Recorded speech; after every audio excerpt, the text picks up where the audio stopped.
A Argentina foi de arrasta pra cima. Ainda não, né? Mas logo menos vai. Vamos ver. O Igor conversando com Dudu Moreira. O Ian mandou.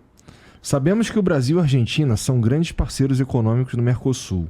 O que pode Melhor é o comentário do chat. Olha o cabelo desse canalha. acontecer Do Javier, hein? Pelo amor de Deus.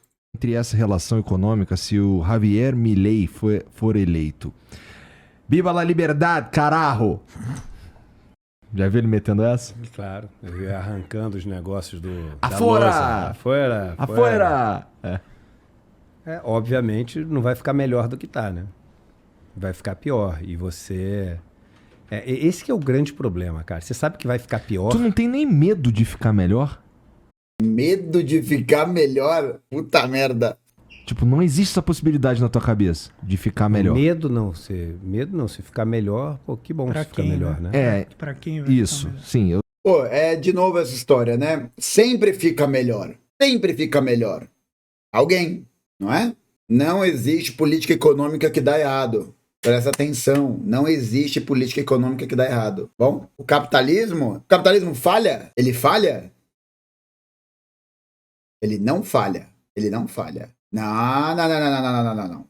É uma resposta dupla. Resposta dupla. A resposta é sempre... Tem que ser pra quê? Pra quem? Porque pra burguesia ele falhou? Pra nobreza capitalista ele falhou? Ele não falhou. Ele deu muito certo. Ele dá certo, né? Você ficar atento com isso. Lembrar que o capitalismo, ele é, acima de tudo, ele não é um projeto advindo do vazio. Ele não é só um sistema econômico que veio e se tornou supremo. Ele é um projeto de classe. Portanto, ele é pensado para uma classe. Beleza? Exato. Não, assim, o que eu quero dizer é... Você tá convicto que isso não tem como dar certo. Total. O que eu tava brincando contigo é o seguinte... Pô, na minha vida, várias previsões que eu faço, eu torço absurdamente pra estar errado. Enganado. Eu também. Pô, totalmente. Por exemplo, eu te falei agora que eu sou um pessimista. Meu irmão, o mundo melhorou. Errou. Pô, graças a Deus que eu errei, entendeu? Agora, o problema de um cara que nem o Javier Milei é o seguinte, cara. Pô, tenta prever o que vai acontecer. A gente tem... E eu nem acho que é um bom parâmetro. A gente tem o Bolsonaro aqui, mas eu acho que é tanta coisa diferente e até a figura é uma figura potencialmente, sei lá, é difícil dizer mais perigosa que o Bolsonaro, porque eu acho que o Bolsonaro foi um desastre total. Mas é difícil prever, Igor. Agora eu acho que assim, essa chance de não piorar, de ficar melhor... Irmão, eu não consigo desenhar esse cenário de maneira alguma. Sabe por quê? E eu te explico por quê. Porque quando você tem muita dificuldade de prever o que vai acontecer, essa incerteza ela é vista pelos agentes econômicos como risco. Quanto maior a incerteza, menos as pessoas investem. E por quê? Porque investir significa ficar mais pobre hoje. Significa você abrir mão de recursos que você tem, esperando que lá na frente isso se reverta em algo maior. Então, o Keynes falava muito o seguinte: você pode levar o cavalo até a poça d'água, mas tu não pode obrigar o cavalo a beber a água. Ou seja, você pode criar as condições para as pessoas investirem, mas tu não consegue obrigar as pessoas a investirem. Então tem muita gente que mas se a taxa de juros for zero, vai todo mundo investir. Não fala besteira. Olha, isso não faz nem sentido, né? O cientista brasileiro vive por causa da taxa de juros gigantesca que tem aqui. Porque quando tu investe e dá errado, não é que tu não perde nada, você perde 100%. Então, quanto maior a incerteza que você tem, menos as pessoas vão hoje ficar mais pobres porque elas não conseguem ver a chance delas ficarem mais ricas lá na frente, dentro do modelo capitalista. Com um cara desse, que é a pura incerteza. Qual o tamanho da M que vai dar na Argentina, se esse cara for eleito? Não dá para dimensionar. Quem é que vai investir? Esse cara foi eleito amanhã. Quem é que vai abrir uma fábrica na Argentina? Quem é que vai abrir uma nova loja na Argentina? Ainda mais porque o Mano declarou que vai romper relações diplomáticas com a China. Não sei se ele chegou a falar romper relações diplomáticas, mas ele falou que ele não vai negociar com os comunistas porque isso é uma questão de princípios. A China, que é o segundo maior parceiro comercial da Argentina, só perdendo para o Brasil. Quem é que vai, pensar em ampliar os seus negócios na Argentina? Eu não consigo ver ninguém fazendo isso. Então, assim, Eu acho que esse cara entrar na Argentina, ele prejudica demais a Argentina e as relações entre os dois países são relações que carecem também de previsibilidade. Por que todo mundo fala, o risco Brasil? O risco Brasil é o risco institucional. É você saber que se você vai investir num determinado setor, as regras naquele setor vão ser cumpridas. É você saber que se você for lá para o Brasil e hoje tem uma regra tributária, amanhã não vai dar um looping no negócio e tu deve um monte de dinheiro ou tu tá tendo que pagar uma coisa que tu não tinha combinado antes. Então, as relações entre países, elas não, na minha opinião, não tem como melhorar quando você entra um cara que joga tanta certeza no país como esse Javier Milei vai jogar. É incorreto afirmar que a situação social e econômica da Argentina tá uma merda? Não, é correto. Então, o surgimento de um cara que tá falando que vai fazer... assim, ele é esquisitão mesmo, tá? O cara que mete um biba lá... Não é nem ser esquisito, esquisito eu sou, irmão. Não. Não tem nada a ver com o fato do cara ser esquisito de aparência, né? Ser esquisito do seu semblante. Tipo, foda-se, tá ligado? Foda-se. A fita não é essa, né? A fita é o que o mano fala, né? Mas você me entendeu. O cara, porra, afuera, não sei o que, viva a liberdade, caralho, não sei o que. Esquisito. Mas ele representa talvez a antítese do que está sendo feito. Então eu concordo que tem incerteza. Mas também suponho que tem uma esperança que inclusive está refletida nos votos, que cara, não aguento por isso mais. que ele se autodenomina anarcocapitalismo.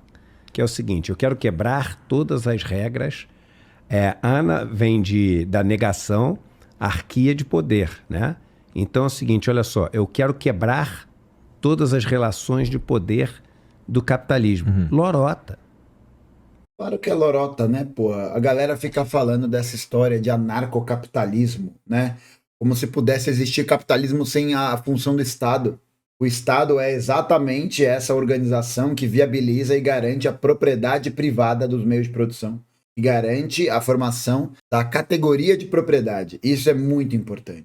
A gente poderia dizer que essa obliteração de uma estrutura que detém um monopólio jurídico-burocrático da sociedade, que é o Estado, é a reinserção do feudalismo, né? Mas não do feudalismo, porque do feudalismo a gente tem essa perspectiva mais ruralizada, né? Eu acho que é uma brisa bem Blade Runner mesmo, uma brisa que vai ser distópica num sentido de que o que o capitalismo, o que o Estado no capitalismo garante, né? O Estado no capitalismo garante a propriedade. Ele atesta juridicamente a propriedade, os direitos e tudo mais. Só que o que ele não garante é uma outra coisa, que é a posse. O que é posse, né? A posse é o estar em poder de um objeto. Então eu estou em poder aqui da minha canequinha. E aí, o que garante que eu mantenha a posse desse objeto? O que garante que ele é meu no capitalismo é o fato de que eu o comprei, eu o adquiri, eu tenho a nota fiscal, blá blá blá blá. Percebe que são vários marcadores de propriedade, né? São vários marcadores legais que me tornam dono da canequinha. O que garante que eu não terei essa canequinha interceptada por um urubu? É a minha capacidade de manter esse objeto sob a minha posse. Então, o que acontece é que a posse é esse processo em que eu mantenho esse objeto comigo. Se eu tenho uma... Na verdade, né, a gente pode até pensar que a posse de qualquer objeto, ela é garantida por uma coisa. O que garante a posse de um objeto, pessoal? Força. A força. É isso que garante a posse de um objeto. Só que, em uma sociedade em que os objetos estão em disputa pela posse, né, e não existe mais Estado que vai fazer essa averiguação jurídico-burocrática da propriedade, por que a gente diz, né, inclusive a Joe Ridin fala, né, de neofeudalismo, né, por que a gente se refere a isso? Porque vão ser as pessoas mais fortes, financeiramente, economicamente, que terão possibilidade de garantir suas posses. Então, se eu tenho uma caneca, mas eu sou um trabalhador, eu sou um merda, eu sou um fudido, eu só tenho dinheiro para essa canequinha, e um cara que tem um exército de mercenários, porque ele tem dinheiro para fazê-lo, né? Porque ele controla território, porque ele controla um setor comercial, porque ele está monopolizando aquela estrutura, que é basicamente o que acontece no capitalismo, mas talvez sem Estado, sei lá. O que ele pode fazer? Contratar um exército de mercenário e mandar roubar minha caneca. E já era, acabou. É a lei do mais forte, nem do mais adaptado, do mais forte, tá ligado? Ah, você não pode fazer isso, não pode, toma. Acabou. É assim que o bagulho opera. Estado capitalista viabiliza a propriedade, o rito jurídico desse processo. Se tem Estado, é todos contra todos. É a lei do mais forte, Mentira. O Bolsonaro se vendia como algo parecido, antissistema. O Trump se vendia nos Estados Unidos como antissistema. Verdade. Meu irmão, quem eram os ministros e secretários do Só os capitalistas fodidos. Era o Guedes, o cara do mercado financeiro. Era o Salim Matar, dono da Localiza. Era o Salles, representante dos caras mais ricos daqui de São Paulo. E aí entender isso, né, gente? O Estado, ele não é uma entidade que está em separado da dinâmica das relações de produção. O Estado, ele não vem antes das relações de produção. Ele é um produto dessas relações de produção, da forma administrativa e jurídica das relações de produção. Mas o Milei também. O Milei é isso que eu tô falando. É isso que eu tô falando. Então, o rótulo anarcocapitalismo, ele quer fazer as pessoas pensarem nisso que você está pensando, que o cara é antissistema. O cara está enfrentando, está querendo mudar isso tudo. Mas quando você vai ver, não é. O cara é um caminho para essa turma dos Guedes e não sei o quê, não necessariamente que represente toda a elite econômica do país, mas para um dos grupos que já tem muito dinheiro, o cara não vai representar o trabalhador de chão de fábrica. Porque também, né? Essa galera aí que tá apoiando o Milei só pensa naquilo, né, gente? Só pensa no quê? O desejo de vir ao Paris foi por dinheiro. E eu sou movido a isso, sou movido a dinheiro. Foi o que meu coração pediu, foi dinheiro. Esse foi o vídeo que o Javier Milei soltou antes de sair candidato à presidência. Juro, acredita em mim. Ele vai representar um grupo, uma elite que vai se apropriar desse modelo que ele está querendo implementar, que é o modelo também de privilégios para uma casta. Eu vou fazer uma comparação aqui que vai angariar muito amor da parte dos meus haters. André, seu lindo.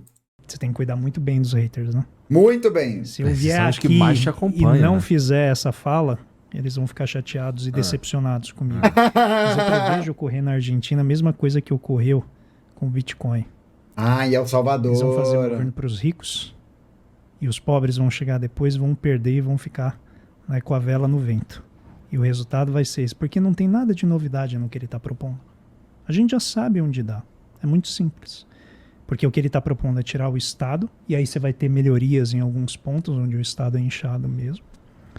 Mas quando ele dolarizar a economia, nossa, meu amigo, ele vai tornar oficial o principal problema que hoje existe, que é a falta de dólares. Só para poder esclarecer, gente, a Argentina tem um problema econômico estrutural há muito tempo de não conseguir ter reservas cambiais de dólares. Por isso que a inflação lá é muito alta, existe uma série de questões em relação a isso. Eu não sei se o Roncalha tem um vídeo explicando sobre isso, e é um assunto também que eu não manjo muito. Mas eu tô ligado que parte mais ou menos dessa ideia. A Argentina tem um grande problema de não conseguir ter reservas cambiais em dólares e por isso tem um problema de inflação, tem um problema gigantesco nesse processo. E a política monetária argentina fica exterior à Argentina, que ela passa a depender daquilo que o Banco Central americano vai definir. Estados Unidos, igual ao Equador. Isso, num primeiro momento, vai reduzir a inflação. A inflação vai mergulhar. Só que sabe quem vai perder? Os trabalhadores. Porque quando o preço mergulhar e o salário ficar muito caro, o setor exportador quebra. E a Argentina depende muito do setor exportador. E aí o resultado qual vai ser? Desemprego em massa, convulsão social. E ele vai ter que voltar atrás. A Argentina já tentou isso nos anos 90. Fez lá o Currency Board, tentou fazer a valorização do câmbio. Não dá certo. Sabe por quê? Porque a Argentina não produz dólar o suficiente via exportações. A esse maluco, que eu falo maluco não porque ele seja doido, mas porque a plataforma dele depende dessa encenação, né, de alguma insanidade ousada de questionar o sistema. A figura dele transmite isso. Que né? a gente já viu isso. Esse é o jogo, né? Você tem que ser louco para que o louco faça o gênio que vem depois aparecer. Muito bom, hein?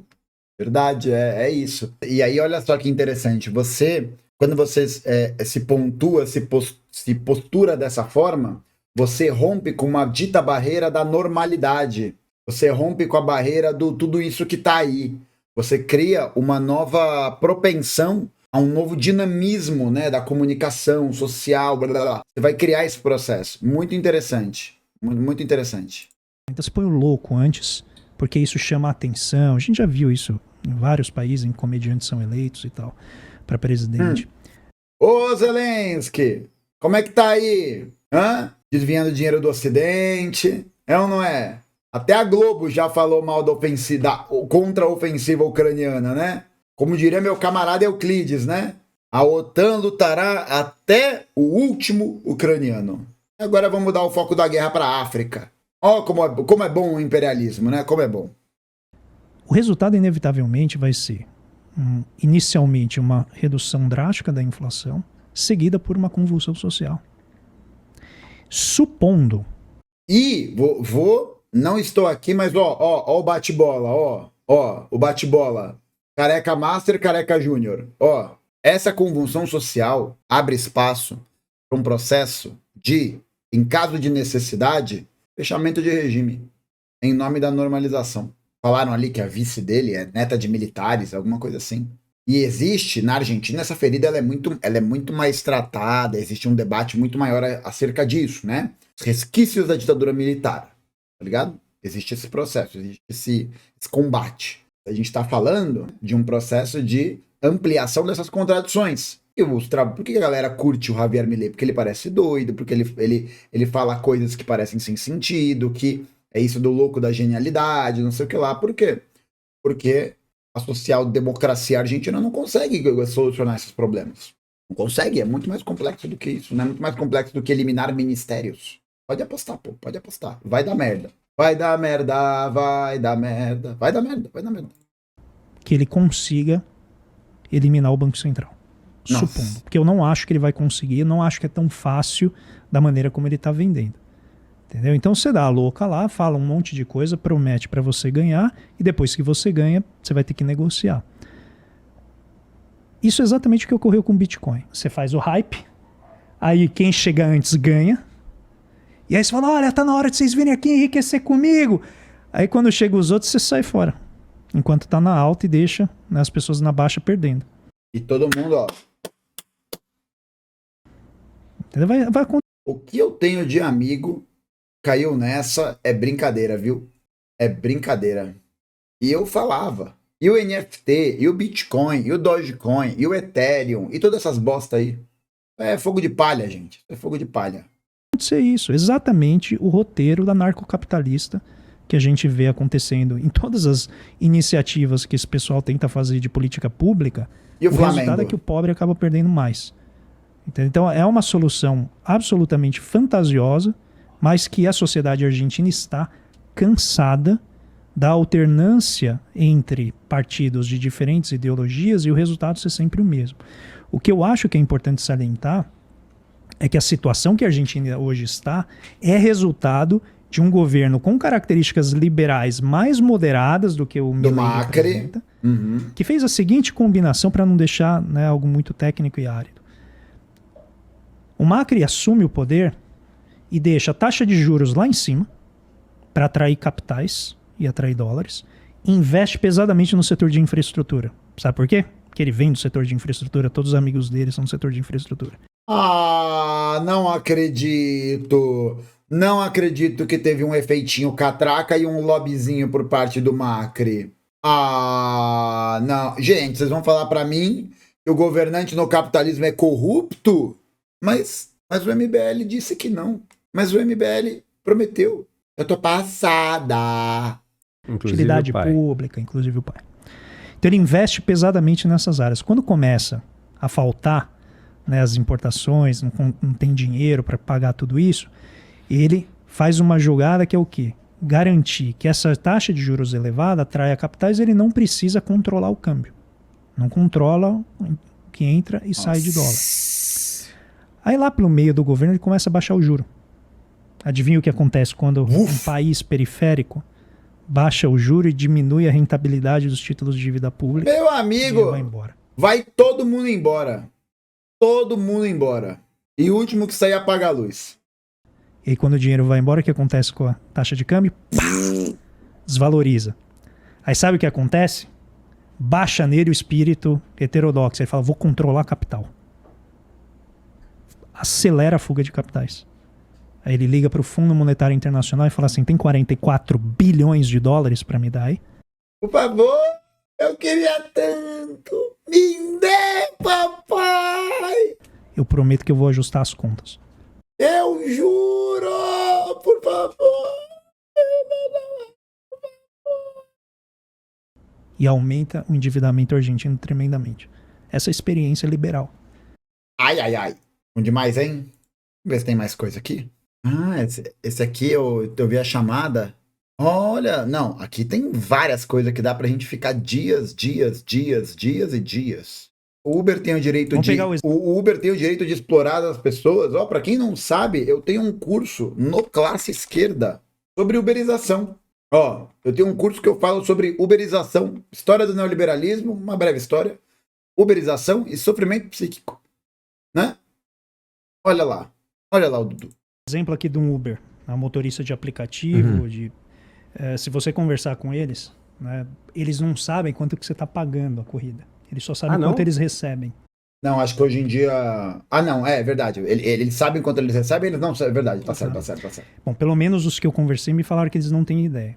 E o que eu notei? Que cerca de metade, às vezes, do valor fica para a empresa, não vai para eles. Então, o que a empresa fez? Ela desenvolveu um aplicativo que faz com que haja, literalmente, o pagamento de uma corveia, como era no feudalismo. Você está usando o meu espaço, que é a minha propriedade, que é o aplicativo. Ganhei o fato agora no canal do Flow. Só pra quem não pegou a referência, foi muito boa, tá? Muito boa. Eu vou mostrar aqui pra vocês a referência. Caralho, achei várias versões maneiríssimas desse meme. Bom, faltou aqui uma qualidadezinha melhor, mas eu vou mostrar esse daqui mesmo. Bota aqui a carinha do Igor e o Flow aqui. E olha eu aqui. Good morning, sunshine! É dia de conteúdinho. Então você vai pagar um imposto na forma de trabalho. Porque é o cara trabalhando e o que ele recebe, esse pedaço vai lá para... Chama feudalismo isso. Imposto em forma de trabalho. Chama feudalismo. Agora... Uma corveia. Pega. Primeiro, isso é justo? Eu até brinco o seguinte, é o capitalismo 5.0. Que o cara é dono do capital que você compra. Isso. Porque ele compra, né? Porque literalmente, ele compra o carro, ele tem que pagar seguro, ele é responsável pela manutenção, ele faz tudo. Tudo que a empresa tem é a propriedade do aplicativo. Isso é genial, né? Porque o aplicativo não tem nenhum gasto trabalhista, o aplicativo não tem nenhum tipo de percalço, o aplicativo não tem nenhum tipo de gasto, cara. Esse é o melhor esquema que existe. É igual o esquema do iFood, pô. É a mesma coisa. O restaurante, ele é obrigado a colocar. Aí vai vir alguém falar, né, nos comentários. Ah, não, o restaurante não é obrigado a colocar no iFood, não sei o que lá. Na dinâmica de mercado que o aplicativo se constituiu, se o restaurante não está no iFood, muito dificilmente ele vai conseguir ter uma elevação de capitais e de pedidos que possa viabilizar a sua existência. A concorrência é muito alta. A concorrência é muito alta e é desleal. Porque o iFood cobra 30% de taxa só para poder o restaurante existir ali. Não é à toa que se vocês forem pedir coisa tal, tem vários restaurantes que não são dark kitchens, né? Que essa é uma outra categoria importante.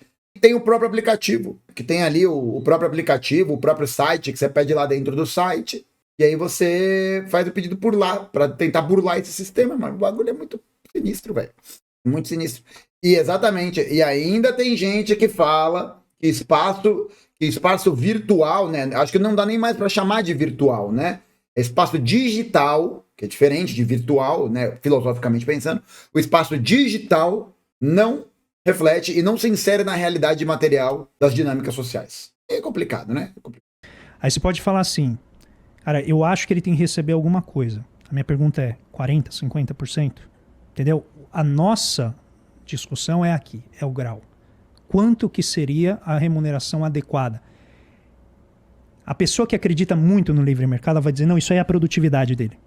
Então, a produtividade do cara que pensou e montou uma patente que dá a ele um direito de exploração monopólica, de monopólio. É isso aí. E ele vai falar, não, o cara que acredita no livre mercado, é só você ir lá e competir com o Uber. Faz a sua. Vai lá, compete lá. Por que tu não faz um Google, cara?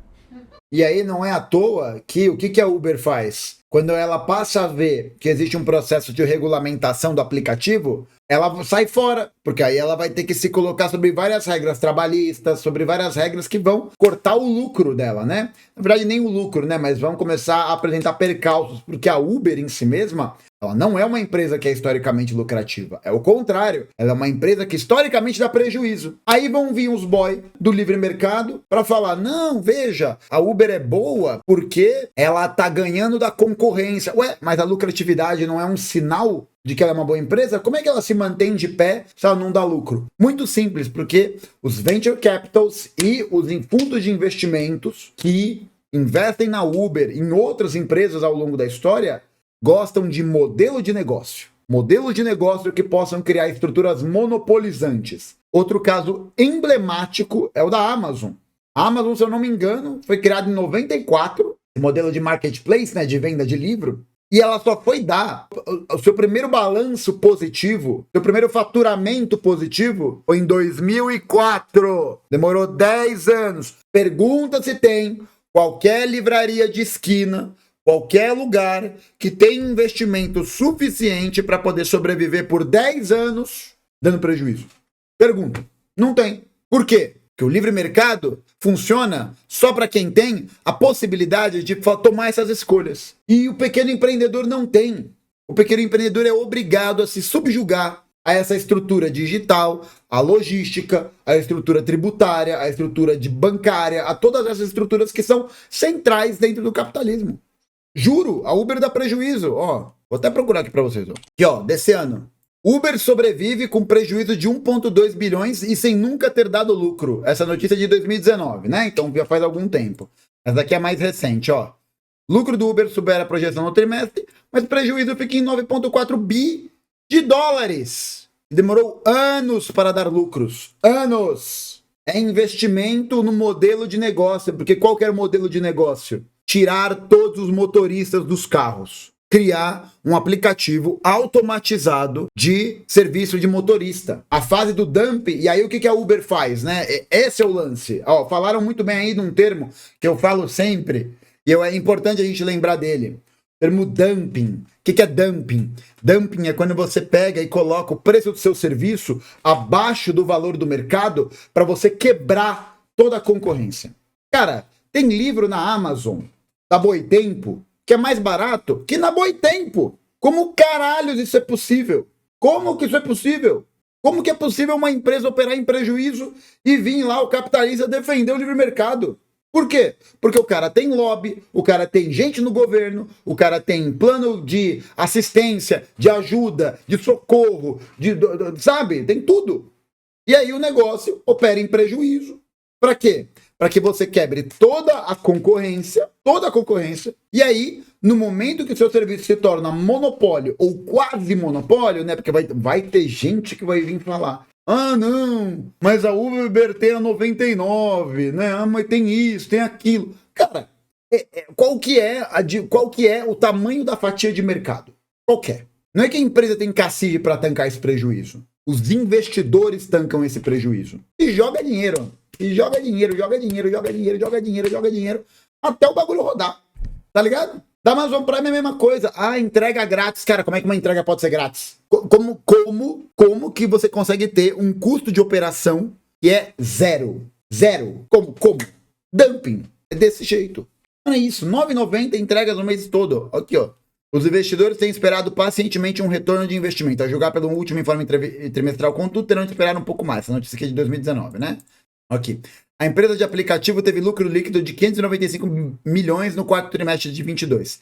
Queda de 33% na comparação com o período anterior. O bagulho tá caindo de faturamento. A receita cresceu 49% em base anual, para 8,6. O lucro ajustado somou 665 milhões, bem acima dos 86 milhões do ano anterior. Aí, ó, já tá dando lucro. É o que os caras querem, esperando. Faz um Google. O código tá aberto, pô, né? Claro, você pode abrir, você pega o código do Google. Faz o seu. Por que tu não faz um Amazon? Faz uma Amazon. Não, mas eu tenho que me juntar com vocês. É Mercado Livre, pô. É livre mercado. Pode ser o início de algo. É só querer, irmão. É um mindset. Mas aí a gente começa... Bota o mindset, já é só pensando querer, no vai com propósito. É só acreditar. Vai com tudo. É só acreditar que o que é meta, Mas, Apple... ó, esse lance E evasãozinha fiscal, né? Não dá para esquecer que, além do dumping, essas empresas praticam evasão fiscal, não pagam imposto, não tem vínculo trabalhista, não tem nenhum tipo de processo. Foda-se. Deixa eu só pegar Vai. outro exemplo. Então, esse é o primeiro exemplo. Tá, do é Uber. exploração direta com base num poder econômico, que Tá. é, né, um direito ali de propriedade intelectual. Agora pega ali o que o presidente da Câmara, o Arthur Lira, colocou recentemente, que é a concentração de terra na mão de 0,00001%, que seriam os povos originários. Olha a mentalidade. É a mentalidade tipicamente do colonizador, que está olhando para a terra como um objeto de posse. O índio não tem essa relação com a terra. O índio ele não olha para a floresta como algo que ele vai possuir e que ele leva ao banco para poder pegar um empréstimo. Ele vê aquilo como um ecossistema do qual ele faz parte. Por isso que eu trouxe isso aqui. Ó. Ele não está em hierarquia, ele não comanda a natureza, ele produziu a floresta. Os estudos antropológicos, o pessoal, principalmente na Federal do... A Microsoft é a única Big Tech que eu simpatizo. Se dependesse da Apple, o pobre não usaria PC nunca. Mas a Microsoft não faz isso de bondade, né? Lembra aí que a Microsoft também praticou os seus dumpings, né? Praticou a sua monopolização lá nos anos 90, né? Esquece, gente. Grandes conglomerados nacionaliza tudo. do Pará. Um grande abraço pro meu amigo Danilo Araújo Fernandes, que é um cara que Abraço, estuda Danilo. muito isso, com um monte de gente legal. O que eles mostram? Que a floresta foi produzida pelos povos originários. Ela não era aquilo que ela é hoje. Pela relação das pessoas com a floresta, com o sistema, você foi domesticando determinadas plantas, como a mandioca, que era uma planta venenosa, ela foi domesticada pelos indígenas. E aí, de repente, chegou o europeu, olha para isso e fala assim, cara, que povo atrasado. Por que morria que nem louco europeu quando chegava aqui? Porque eles não conheciam a mata. E eles entravam para aprender com... E morria muito mais indígena, né? Vale a pena ressaltar isso, que o genocídio que é perpetrado pelos europeus, né? Apesar do Cerejinha medieval falar que não, o genocídio que é perpetrado pelos europeus é uma parada que acontece a partir dessa infecção biológica, que é, enfim, das doenças de inverno e tudo mais, e do projeto colonizador, né? É o estabelecimento daquela alteridade, daquele outro que tem que ser catequizado. os indígenas, como viver na mata, e depois eliminava os indígenas. Vocês vão entender porque o Cerejinha é medieval. Para poder o quê? Usar aquilo como objeto. Então a mentalidade de ver a floresta como um objeto de exploração, nessa leitura do Arthur Lira, o que é? Vamos tornar, vamos dizer, a posse per capita de terra algo equiparado ao que é a média nacional, porque aí a gente pode explorar o restante da floresta. Só que a exploração dessa floresta não é feita como o indígena faz. Porque o indígena ele mantém a floresta em pé. A exploração que se quer fazer alternativamente é a destruição dela, é predatório. Então os dados mostram o quê? Que na transição da mata com outros biomas, né, o cerrado, outras formas de vegetação, é onde você tem a maior proliferação do quê? Das doenças. Inclusive, via decreto presidencial, dentro da PPI criada pelo Michel Temer em 2016, 2017, eu não lembro quando é o decreto dele. Decreto desse ano, Jones falou sobre isso. Tem vídeo de react falando sobre isso. Vou deixar o card aqui em cima para vocês assistirem mais tarde. Incluiu parques e conservação na lista de projetos de parceria de investimento. O governo Lula não combate a privatização, tá? Por isso que a Amazônia é um potão de vírus, mas ela não é um potão de vírus, essencialmente. É porque o homem chegou lá. Porque tem vírus no mundo inteiro que pode matar a população inteira do planeta. Só que ele nunca vai chegar na gente porque a gente não vai afetar o ambiente dele. E a proposta que se faz aqui, que é o que está infelizmente representado na Câmara, é depredar a floresta amazônica. E sabe o que vai acontecer? Vão vir novas pandemias. Isso estou falando já dos epidemiólogos falando durante a pandemia que já vem novas pela frente, porque a sanha por destruir o meio ambiente de maneira predatória para conseguir um lucro muito concentrado é muito grande. Então, nas cidades em que o agronegócio é mais forte, os dados não deixam mentir. A desigualdade é bem maior. A desigualdade é maior, as pessoas adoecem mais. Saiu outro dia uma notícia de pessoas que têm câncer por causa do uso de um agrotóxico. Deixa eu ver se eu acho aqui. Aqui um artigo, né? Para falar aqui da turma do artigo, né? Uso de agrotóxicos e mortalidade por câncer em regiões de monocultura. Deixa esse aqui separadinho. Então todo mundo lá está tentando subir E exatamente, Chosney, muito bom que esses agrotóxicos são proibidos na Alemanha, em vários países da Europa, e os maiores produtores ficam na Alemanha. Por quê? Porque tá aí a relação do desenvolvimento do chamado capitalismo periférico, né? Aqui, que é local de produção de matéria-prima, em que o agronegócio é esse modelo que tá passando trator em tudo, passa tudo. Pode agrotóxico em tudo quanto é lugar. Ah, na Alemanha não pode, na Alemanha não pode. O que o alemão vai pensar, pô? A escada da riqueza, mas muito poucos conseguem chegar nesse lugar. E quem que vai pagar isso? Vai ser exatamente a floresta e os povos indígenas. E aí eu te pergunto, é justo? Porque é outra forma de enxergar a economia. Mas o mérito nem é esse, né, André? Foda-se se é justo ou se não é, tá ligado? Tipo, a questão aqui ultrapassa mesmo isso, de que a gente tá vendo no nosso semblante um projeto de genocídio, de exploração, cujo único objetivo é a manutenção das relações capitalistas e que tem a coadunação do Estado para fazê-lo. E é isso, acabou. O Estado capitalista, ele banca esse processo. Ele viabiliza esse processo. Ele que emite título de propriedade, ele que coloca polícia, ele que coloca exército, é ele que dá concessão para a empresa, é ele que faz. E o governo Lula está fazendo de maneira menos acelerada, de maneira menos, talvez, aguda esse processo do que o Bolsonaro, do que o governo Bolsonaro e tal, mas está fazendo a mesma coisa, mantendo esse regime exploratório. Por quê? Porque isso representa, money, representa lucro, investimento. Não é uma forma de concentração, é uma forma de contribuição, uma forma de compartilhamento. Todo mundo, né, os estudos antropológicos mostram isso. Quando você chega para viver com os indígenas, eles têm regras diferentes, formas diferentes de organizar a maneira como eles se sustentam. Aí você vai lá e fala, vou garimpar ouro. Mas para garimpar ouro, eu tenho que usar um determinado produto químico que aumenta a minha produtividade. E aí você mata populações inteiras. É justo? Aí você vai falar, pô, eu vou tributar esse cara. Pô, mas ele conquistou pela força dele. Às vezes fica doente, tem um monte de problema. Olha o que ele está fazendo com todo o ecossistema. Então, produzir um ecossistema em que todo mundo pode ter acesso não é algo que vai vir da mão dos ricos. Tem que vir por meio de luta, tem que vir por meio de ocupar os espaços, tem que vir por meio de você construir consensos que, inclusive, vão contar com o apoio momentâneo dos ricos. Meio alguns ali, né, desatentos, que entendem direito o que está acontecendo, ou que efetivamente se sensibilizam e vão apoiar, como tem vários exemplos.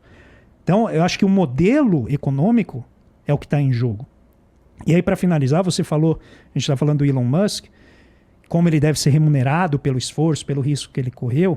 Eu quero chamar aqui, né, a atenção para talvez a principal inovação do século XX, que, na sua ausência, levou à mortandade da gripe espanhola, que é, na verdade, americana, né, não é espanhola, mas como a Espanha era o único país que divulgou as estatísticas, né, ficou como gripe espanhola, que é o Alexander Fleming, que desenvolveu, né, a penicilina. Porque o que matava na gripe espanhola não era o vírus.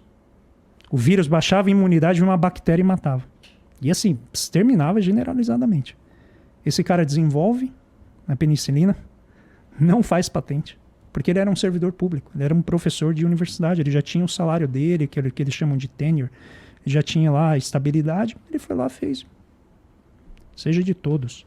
Entende? Então há um modelo diferente que se pode fazer. A questão é que a gente tem que construir isso, né, de baixo para cima e leva tempo. E, como o Eduardo falou, é conflito. Não leva tempo e é, né, a compreensão de que o único processo para viabilizar isso é o quê? A luta de classes. Vamos ver esse último aqui. O PNAV. Vamos ver aqui, taxação da Shein, que aprovou, né, a taxação de compra de abaixo de $50. Mandou a última aqui. Salve, salve família. Eduardo, qual a justificativa para a taxação dos pobres que compram coisas da China, como o Haddad fez recentemente? Justifica a tributação de coisas importadas que não são fabricadas no... Ah, mas ele nem sabe o que é Shein, gente. Ele compra um livro por dia na Amazon. Ele é muito intelectual, né? Ele. No Brasil, protecionismo não deveria ter limite? Não, eu acho o seguinte, essa taxação, ela tinha... Não é que ela tinha que existir, ela já existia. Uhum. Ela só não era cobrada, né? As pessoas não tinham esse imposto cobrado. E você tem um problema enorme que é o seguinte, pô, beleza, vamos trazer tudo lá de fora, a gente traz cada coisa do lugar do mundo mais barato que produz, não cobra imposto de nada, vamos levar para o limite. E a gente vai ter aqui no Brasil tudo muito mais barato para todo mundo comprar. Putz, que show de bola. Só tem um problema, ninguém vai ganhar dinheiro nenhum para poder comprar nada, porque não tem mais emprego no Brasil, não tem mais empresa no Brasil. Então, meu irmão, já escolhe o que tu vai querer comprar com o dinheiro que tu guardou, porque quando esse acabar não vai vir mais de lugar nenhum. Então, quando às vezes a gente leva para o limite, fica fácil entender. Né? Então, se Mas você... levar para o limite é que é foda dessa explicação, né? De produzir esse limite, né? Essa projeção, porque ela não é real, né? Ela não é real. E, tipo, no limite, eu posso expandir pro limite para qualquer coisa. Qual que é a melhor forma? Mano, a melhor forma, e isso é um debate que o Lenin faz, é um debate muito bom sobre tributação, sobre imposto, que é a melhor forma de tributação e de imposto é sobre tributação de rendas de capital. Eu acho que eu não sei se eu concordo, pelo menos não inteiramente contigo, porque de fato era um imposto que já existia, né?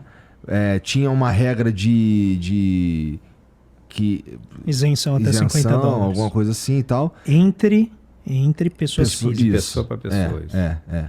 Agora, pô, realmente, cara, se a gente coloca uma taxação, por exemplo, neste microfone aqui, que não é produzido no Brasil. No Brasil, a gente não produz um microfone que tenha essa qualidade, vamos dizer. Eu nem sei, mas supondo. Uhum. E eu sempre eu perguntar o preciso seguinte, desse para simplificar, o que eu faria? Aham. Se eu estivesse lá, eu faria o seguinte, a regra antes era 60% o imposto.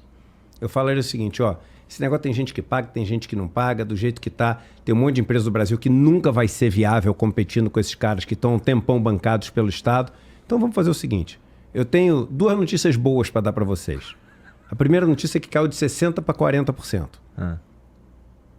60% para 40%. A gente diminuiu o imposto. A segunda é o seguinte, tudo que a gente arrecadar com esses 40%, a gente vai investir para financiar numa taxa subsidiada empresas no Brasil que produzam tecnologia, que produzam microfone. Tô dentro. Você tá entendendo por que o lance do imposto, quando a gente vai para a discussão do que eu quero pagar, é ruim, mas quando você vai para a discussão de como é que você vai encaixar isso estruturalmente, aí faz sentido? Faz. O problema é de fato acontecer, né? Isso aqui é foda. Eu fiquei sabendo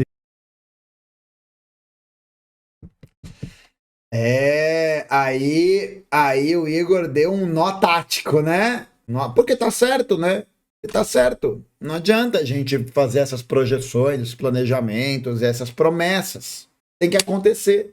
E para acontecer, é outro caminho.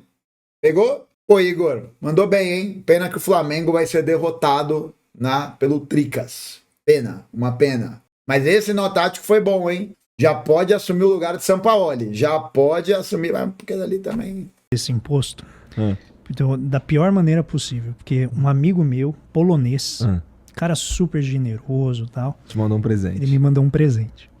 E esse presente não chegava. Eita! E ele perguntando, onde tá esse presente? Eu procurando, digitava lá o código, não aparecia. De repente, um dia eu consigo. E aí vem uma carta da Receita Federal dizendo que eu tinha que pagar R$500 para receber o presente. E a minha vontade qual era? Deixa isso pra lá, né? Porque ele tá me mandando um presente, era 60% do valor que ele me mandou. Então olha que loucura.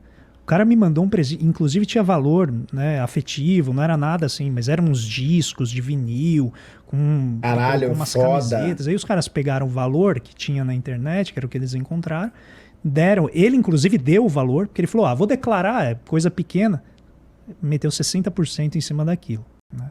Aí eu fui lá, contra gosto, paguei, né? Porque não ia deixar o presente do meu amigo lá. E eu falei, caramba, mas isso aqui é muito injusto, né? E é exatamente esse o ponto.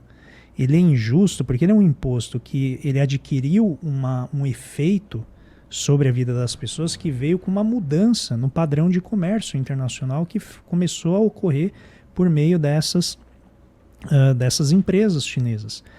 E aí a gente estava falando sobre como a tributação de repente, que você nem percebe, aparece e te incomoda. Esse é um exemplo de como você migrou um tipo de operação comercial para essas plataformas e isso apareceu. E ela foge majoritariamente o mais pobre, tá? Não é. Caralho, o Igor está jogando. Taxar a blusinha da Shein, né? A aplicação desse imposto não vai salvar o Brasil. Não vai salvar a indústria brasileira. Não é isso que vai salvar a indústria brasileira. Claro que é, cara. Não é. Saiu um estudo mostrando... Novamente, eu já tomei muito fogo por defender o que o governo estava fazendo, Mas aí os estudos que saíram mostraram que, na verdade, é a classe média alta que mais consome isso. É que classe média no Brasil, as pessoas acham que é pessoa muito rica, mas é que o povo é muito pobre. Entendeu? Então, mas ela beneficia mais o topo da distribuição, médio topo da distribuição. A linha ali do proletariado, né? Entendeu? O pobre em si, as pessoas de muito baixa renda acabam não comprando. Mas de qualquer maneira, eu concordo com o Edu, acho que uma medida que seria possível era você reduzir bastante, reduziria até mais do que 40%.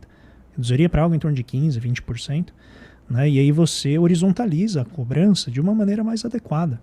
Eu acho que poderia ser feito isso. O que me incomodou na maneira como o debate ocorreu na época é que se estava defendendo simplesmente fazer vista grossa. Eu não estou falando vista grossa para encomenda entre pessoas, que essa eu acho que deveria ter até um limite maior de isenção. O que me incomodava é que nem a China quer mais essas empresas.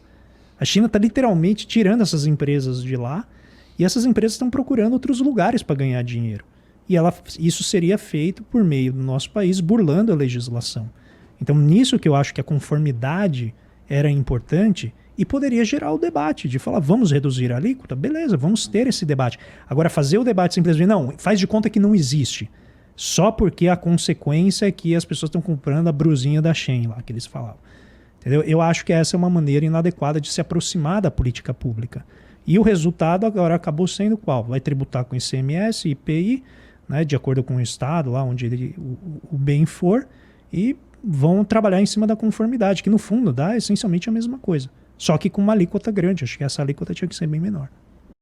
Eu acho que aproximar esse debate de um ponto de vista assim é importante, mas para a gente não cair também nesses idealismos, né? O que é foda, gente, é a gente perceber que essas reformas, a reforma, por exemplo, tributária que está saindo, é uma reforma tributária que, por enquanto, não está dando sinais de que vai haver um processo de taxação de ricos, né? O Lira já sentou em cima do projeto e não falou o substancial e o mais importante, de onde que vai vir a maior parte do dinheiro que pode financiar um processo, por exemplo, de industrialização e viabilizar essa diminuição da alíquota que eu concordo com o Roncalha, tem que diminuir. Esse limite que tem que aumentar. Taxação de rendimentos de capital. Taxação de rendimentos dos ganhos da burguesia. Capitalistas. Dos empresários. Ou vocês acham que Jorge Paulo Lemann não deveria ser taxado muito mais, proporcionalmente, do que um cara que ganha 3 salários mínimos? Mano, na alíquota de imposto, o cara que ganha 15 mil reais por mês paga a mesma alíquota que o Jorge Paulo Lemann. A mesma. E não é taxar fortuna, presta atenção, não é taxar fortuna. Taxar fortuna, aí se alguém pode comentar aqui embaixo no corte, enfim, me corrigir. Taxar fortuna no valor final. Valor final é taxar rendimentos de capital, que é diferente. Mas não vai acontecer. Porque o Igor 3K tá certo. Tem que acontecer. Vai acontecer. Vamos ser brutalmente honesto. Vamos ser honesto. Vai acontecer. Cada um acredita no que quiser.